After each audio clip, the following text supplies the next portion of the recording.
Ledge trapping is kind of complicated. There are videos of it out there on YouTube already at this point. I will make reference to some of DeBuzz's stuff because DeBuzz actually does have some pretty good videos on it. So when we talk about ledge trapping, what is the goal of ledge trapping? That's kind of a tricky question because I think this actually is where a lot of people's opinions will start to differ. To me, it's about keeping your opponent at ledge. I think that's an agreeable enough statement, but how you accomplish that can vary. So a lot of people, how they like to view ledge trap is that when they choose the ledge option, that's what you should be punishing, right? If you miss the punish, that's the problem in a sense. The ledge timings or ledge positioning, basically all the options that they have, whether it be like neutral, get up, roll, jump, etc., they are consistent options for sure, but they have a list of options they could choose, right? We don't know exactly which one they're going to pick yet, but if we don't account for it correctly, we don't react, it's going to be hard to actually get the punish. But to me, ledge trap is more so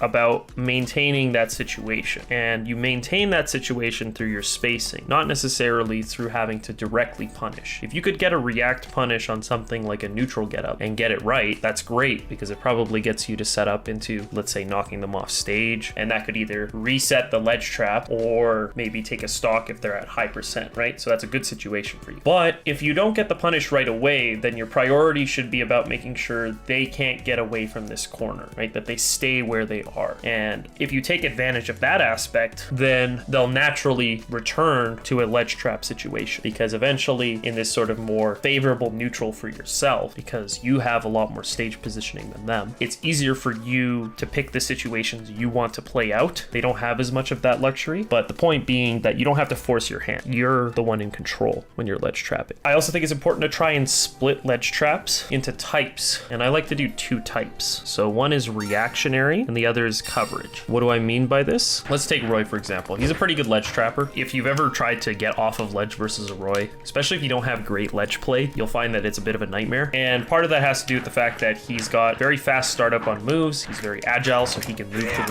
from point A to point B as much as needed. And basically, if he sees a spot in which he wants to try and get a punish or whatnot, he can sort of react based off of, let's say, if you do a roll, if you do something like a neutral get up, might be able to do something like this, or otherwise he's more than likely going to be doing something like a jab, because the jab can connect into a whole lot more for him. But ultimately, that's an example of sort of more reacting. Where coverage comes into play, which Roy can also do actually, is throwing out moves. So if Roy decides to keep throwing out a move like this, well, if it's timed right, it's going to hit neutral get up anyway. It also hits stuff like jump from ledge. He could even hit the actual ledge hang itself, but he can threaten a lot of options just by throwing the move out, right? Sometimes things like, let's say, for example, ledge jump are pretty hard to react to, at least compared to something like a roll, which is quite a bit more obvious. Neutral get up's also very important too, but that's somewhat reactable as well. And then basically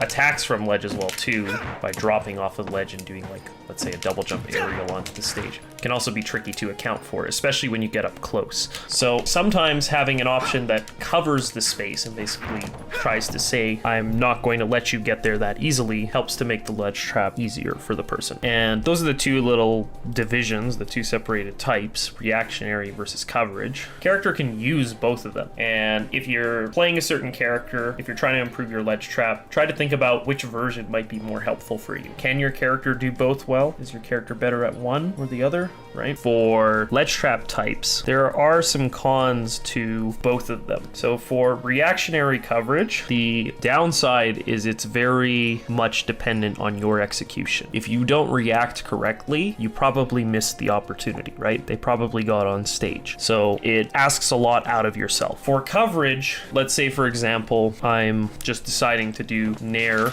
over and over again in the same spot like this. An opponent can see that coming perhaps and just think, all right, well, if that's all they're going to do, if I can figure out where they're landing, I might be able to interrupt that, right? Or find a gap in the coverage. So I might be able to get up attack this nair. I might be able to roll past it. And so coverage is very nice because you don't have to think as much about what you're doing. You just have to think about what you're covering, but it has its flaws as well. For ledge trap setup, you want to start getting a good idea of which positions you want to use to cover the options that the opponent has, and picking spots based off of those positions positions, how well they cover space. So I find having 3 different ledge trap position spots is very helpful to start out, because oftentimes you're not going to have a character that has so strong of a ledge trap game that they can cover everything from one position. Like, there are characters that can do it for sure, but it doesn't necessarily mean that all characters can do it. And there's also some caveats on the setup portion itself. There's a degree of setup required for it to actually work properly too. It won't simply just be, I put the opponent on ledge and now I win the game. There's a little bit of time to make sure that they've covered their options correctly. So I play Pit, and I do think that his ledge trapping is, I would say, above average, mostly because he can do a little bit of both. He can do a little bit of both reacting and coverage. So what positions do we have to cover here? We have neutral get up, we have roll, we have jump, we have like get up attack, we have ledge hang, and then we have basically something like a double jump. And sometimes other characters will have extra ways of moving around after the fact. So like, let's say a ledge jump might lead into something like, let's say like a flip jump for ZSS, or maybe an afterburner kick for Bayonetta. But those are the basic ones. So if I wanted to try and cover those positions, I have to understand how the positioning of where I'm choosing to cover from affects my actual ability or the practicality of punishing options. So if I'm standing here, for example, this works really good for covering roll, right? It would be very easy for me to do something as simple as like a shield grab or like an F smash on somebody rolling right to my position. However, it's not the greatest at covering some of the other positions. If someone does like a neutral get up, let's say for example, I knock Ganondorf off to the side, reacting to a neutral get up from that position is going to be actually a lot harder, just because I'll have to figure out what their timing is, and I only have a limited window to cross this gap, right? I'm not already there. If I'm already there, for example, maybe this is going to work a lot better for doing something like covering a neutral get up, right? And I don't have to shift, right? In a sense, where this also helps is for covering things like an aggressive option from ledge. It's a lot harder for someone to hit you if you're this far in stage. Yes, if I'm sitting over here, this is going to work great for covering neutral get up, but if someone chooses an aggressive option from ledge, there's a good chance I'm going to get hit by accident. I might not be ready for it. If I'm chilling here with roll as well too, it'll be harder for me to cover ledge jump options, but I do have the added benefit that I'm already a little bit more in stage. So if they choose to ledge jump, I'll have an easier time covering any really hard attempt to try and get in stage. So chances are they're probably going to land in a space in front of me. And I find that sometimes also some players or some characters are very good at getting around what your go-to strategy is for ledge trap, right? If my go-to is to just cover, let's say like neutral get up position, but they have all these different other options that are really hard to account for, I would like to have backups if I can. And so I think it's a little bit handy to consider how else you can ledge trap.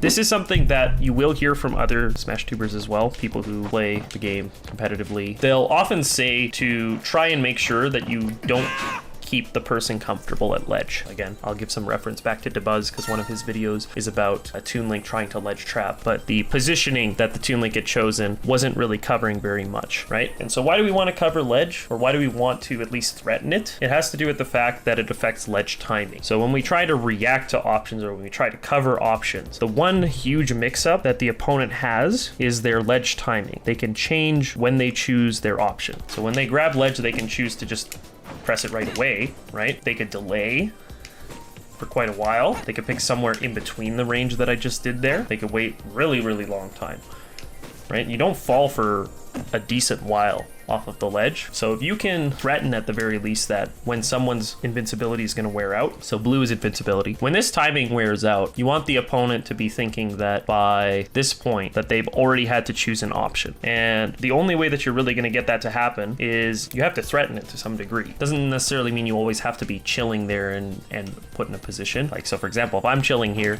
Pit has down smash that hits below ledge. If I'm chilling at neutral get up position, I can easily threaten that. If your character is not very good at hitting ledge, then it depends a little bit on whether or not, one, you can hit ledge. So if you can't hit ledge at all, then the only other thing you really have available is something like a ledge trump. But even if you can just poke it, a lot of times people don't realize how ineffective your like option actually is going to be. They're just going to feel the pressure from getting punished. So if you can influence their ledge timing in any way to make it more consistent and a tighter window so that there's not as much mix up, you will make make your ledge trapping life way easier. So make the opponent's timing consistent, make it so they can't just simply hold ledge. A tricky spot is definitely try to figure out what option they'll choose, and some characters have some very strong ledge options, and you have to consider what the effective range of those options is, because you can probably contour your ledge trap around those options. Make it so that you're out of range of the particular options. So I'll actually show this in terms of a specific example, which is Bayonetta. So if you've ever played against the Bayonetta before, like if you have a local Bayonetta, one thing that you probably have seen before is ledge jump side B, and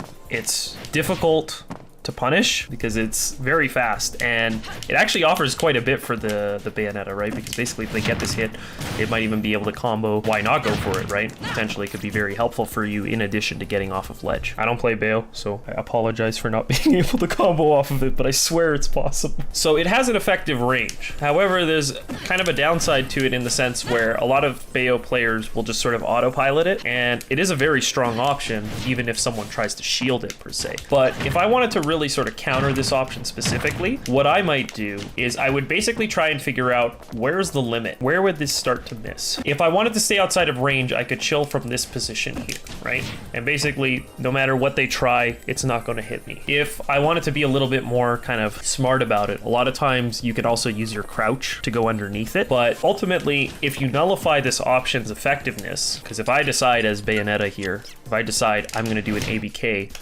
if I miss, this is where I end up, which is very easy to punish. And if the ledge trapper who's ledge trapping me punishes this consistently every time I do it, then I'm probably going to start thinking I shouldn't be going for this option anymore. And if you can rule it out by respecting it and giving it the proper sort of punish that it needs, then now they have to choose from the remaining options, right? And so that's sometimes what you have to do for certain characters. Pikachu has quick attack, which is also really tricky to handle. Flip jump is like that too with ZSS. Give it some good respect. And as a closing thought, I sort of mentioned it verbally. I basically said you lose the ledge trap once you lose the positioning, right? Once I commit to something and I throw myself so much out of position that it's very easy for me to get whiff punished in reverse, or otherwise they can just take center stage. That's when I really lose the ledge trap, right? So if they choose an option and I don't feel comfortable, I don't necessarily have to commit to something, because at this point here, Robin's quite limited. Running off stage is not really going to do too much for Robin at this point. Like, yes, they could say run off and do like a back air off of the ledge with like a double jump, but ultimately it's a little bit risky and it corners themselves even more. So ideally what they would rather try and do is find a way out through some manner. But the issue with it is I can control this horizontal spacing very well. I have plenty of stage to give up here. And if they decide to come in from above, they're gonna have to pass over me. So not an ideal situation at all. So as Pit, I shouldn't have to force anything actually. I should pick spots when I think that it's gonna work out. I could even just sort of threaten the space to say, oh, it looks like I'm gonna go in on you, but not actually, and try and get some sort of reaction out of the opponent so that I can whiff punish, right? But I have lots of space that I can technically give up as long as the end result is not that we return to neutral. If I can find some way to knock them back off again, then it's going to help quite a bit in continuing this ledge trap. I don't necessarily have to just punish directly. It can be very risky, especially if I miss it. But as a punish, like being able to punish directly, yes, it's the most direct version. If you have that unlocked, that's really awesome, but it is not the end-all be-all of ledge trapping. So that is basically it for today. Do we have any questions on ledge trap? Tips on getting better at reacting to rolls. Is it similar to neutral getup? For rolls, I mean, I would say generally rolls in theory should be one of the easiest ones to react to. I think what's tricky about it is that it's often been one of the more obvious options for a lot of players, right? Because basically it puts you so far in stage that it becomes kind of ironed out of us to not do it as much. And so then it becomes less frequent of an option. The most important part, I think, for rolls is understanding where they're gonna roll to. And this depends on the character. But some characters might roll from ledge and they'll wind up here, for example. Or some characters have very long rolls and they'll wind up over here. Depending on how I position myself, this could be the difference between someone winding up in front of me and behind me. So I play Wii Fit Trainer as well. That's my second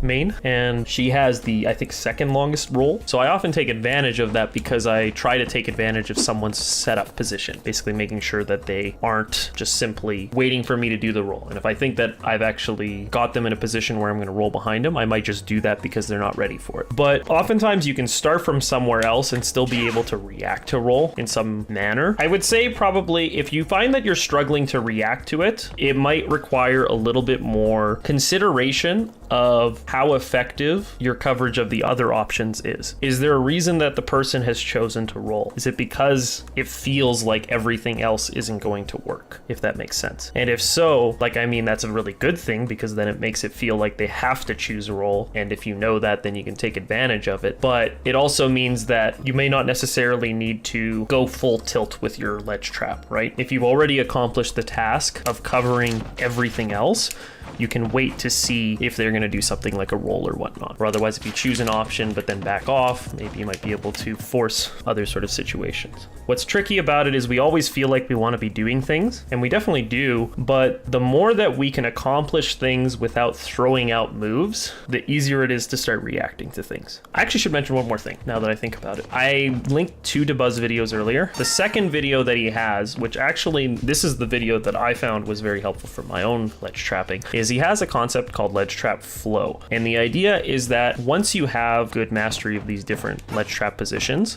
I think what's important is also being able to swap between them, because where you're positioned indicates what you're trying to cover. If I'm chilling over here, I think it's quite obvious that I'm going to try and cover neutral getup. And so if someone is deciding ledge options, they're actively challenging me by choosing neutral getup here. So their chances of doing it is going to be lower than if I was positioned somewhere else. But at the same time, if I keep myself in a position that's very free form and ready to move to the different areas, so for example, maybe I move backwards, but I'm ready to move back to neutral getup position, I might be able to bait them into thinking, no, I'm not actually going to be there. You can choose that option, it's okay. And then kind of pull an Uno reverse on them. My 3 positions for pit, one of them is here, one of them is here. I think sometimes I basically will do back air in place like this.